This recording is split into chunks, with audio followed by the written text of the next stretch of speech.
Security guards కు ఉద్యోగ భద్రత కల్పించాలని medical employees contract security workers union 8వ మహాసభలో సిపిఐ రాష్ట్ర కార్యవర్గ సభ్యులు తాటిపాక మధు డిమాండ్ చేశారు.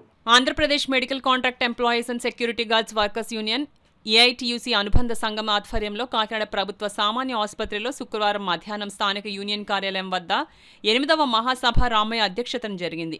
ఈ మహాసభకు ముఖ్య అతిథిగా హాజరైన తాటిపాక మధు మాట్లాడుతూ Karthikeya security services contractor security guards కు జీవో ప్రకారంగా జీతాలు మంజూరు చేయడం లేదని, శ్రమకు తగిన వేతనం ఇవ్వడం లేదని, శ్రమ దోపిడీకి గురవుతున్నారని ఆయన ఆవేదన వ్యక్తం చేశారు. ఏఐటియుసి జిల్లా ప్రధాన కార్యదర్శి తోకుల ప్రసాద్ మాట్లాడుతూ కేంద్రంలో బీజేపీ ప్రభుత్వం కార్మికుల హక్కులను కాలరాసే విధంగా చర్యలు తీసుకుంటుందని అన్నారు.